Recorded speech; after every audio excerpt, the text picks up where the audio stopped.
Selamat malam para pendengar setia di seluruh Indonesia di Dongeng Aki Rukman. Selamat mendengarkan dan tetap merdeka. Mulai.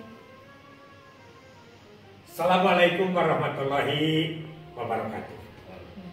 Kawan-kawan sekalian serta anak cucu Aki dimanapun berada.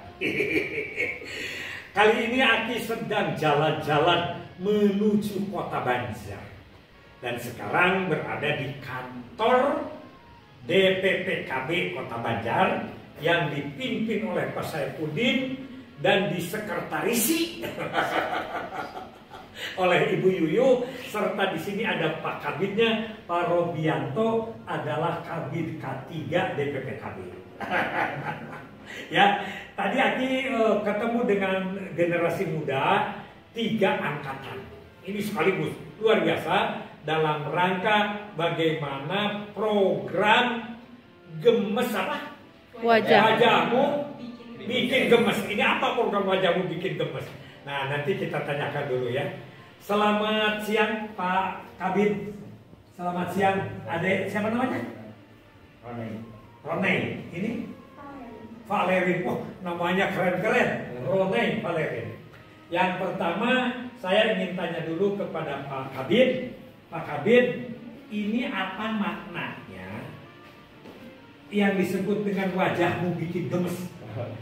Wajah kamu bikin gemes adalah program inovasi, salah satu program inovasi dari Kota Banjar melalui Dinas Pengendalian Penduduk dan Keluarga Berencana di PPKB Kota Banjar. Tentunya menuju sasaran ke generasi muda, Pak. Harus terencana dengan baik. Itu berasal dari singkatan wajah kamu bikin gemes itu. Apa itu? Warga Banjar cegah kawin muda, biang miskin prestasi, Pak. Panjang sekali ya. Kita ulangi. Warga Banjar, wajah itu warga Banjar. Cegah kawin muda, biang miskin. Oh, jadi kawin muda itu biang miskin. Penyebab miskin. Biang miskin, generasi minim, miskin prestasi. Oh, minim prestasi. Sudah miskin, minim prestasi lagi. Makanya sekarang diberantas dengan wajah kamu bikin gemes. Luar biasa, ini susah menghafalnya ya. Oke. Bagaimana tanggapan Ade sebagai generasi muda tentang program ini? Bagi saya program ini tuh program yang sangat bagus dan juga gampang untuk diingat oleh masyarakat, karena katanya kan wajah kamu bikin gemes gitu kan. Tidak gampang diingat oleh masyarakat, dan juga anak muda itu gampang lah untuk mengingatnya, tidak gampang lupa. Dan juga program ini menimbulkan dampak yang besar untuk Kota Banjar, sehingga penurunan angka stunting kotanya itu cukup besar. Begitu. Jadi dari wajah kamu bikin gemes ini juga berdampak kepada penurunan stunting, angka stunting. Kembali ke Pak Kabid nih. Pak Kabid, programnya apa saja yang dilakukan untuk wajahmu bikin gemes? Tentunya ada kegiatan-kegiatan yang sifatnya pertama latihan, Pak. Latihan dari pemuda pelopor dan juga untuk konselor, juga untuk pencegahan pernikahan dininya. Jadi aspek-aspek di sini untuk juga ada aktivitas kreativitas di sektor ekonominya, gitu, Pak. Jadi diinterpretasikan untuk mencegah perkawinan dini ini dan untuk juga penurunan angka stunting tentunya harus dari berbagai faktor diperhatikan, sehingga niat untuk kawin muda bisa tercegah oleh aktivitas yang sangat produktif ini, Pak. Prinsip kawin muda tidak, maksiat tidak. Nah, sekarang kan orang menuduhnya gitu, BKKBN itu sejak tahun 70 tidak diakui. Padahal program kita 3 dari awal. Penasehatan perkawinan, pengobatan kemandulan, penjarangan kehamilan. Itu masyarakat buat apa disulit-sulit kawin? Itu akan melegalkan maksiat, bukan itu. Maksudnya adalah kawin tidak mudah, tapi tidak siap kan gitu. Yaitu dengan tadi itu olahraga ekonomi dan sebagainya. Saya tanya ke siapa nih? Valerin, gimana menurut kamu program ini? Apa saja yang harus disiapkan oleh generasi muda?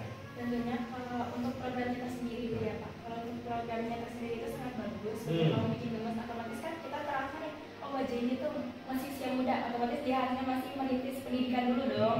Wajahnya udah agak ini nih, berarti dia udah bisa mulai untuk dapat melakukan perkawinan gitu. Kemudian juga dalam kesiapan perkawinan yang tentunya itu harus sehat secara mental, fisik, jasmani, rohani, tentunya juga memenuhi PUP yang berlaku. Jangan sampai itu yang disebut jasmani itu apa diantaranya? Jasmani itu tentunya juga alat reproduksi kita. Itu dia. Orang suka lupa bilang ada jasmani, jasmaninya ganteng, alat reproduksinya tidak sehat. Itu percuma. Ya, tentunya juga alat reproduksi juga harus selalu kita rawat dan jaga agar nanti pada saat sudah waktunya kita dapat menggunakannya dengan sebaik mungkin, tentunya juga pada saat masa yang akan datang. Oh, dirawatnya sebelumnya. Iya. Jadi sebelum kawin dirawat, tapi dipakainya nanti. Jangan itu ya. Iya. Jangan dulu ada istilah apa orang suka wela. Wela itu digawe heula. Ya, sekarang apa lagi Pak ini bisa nggak menjelaskan yang akan dilakukan? Ini yang akan dilakukan sama seperti Pak Dani juga. Iya. Kita juga melakukan sosialisasi bukan hanya kepada anak muda, tapi kita harus kepada orang tua juga. Karena orang tua itu adalah sebagai guru kita di rumah yang sering memantau anak muda kita juga.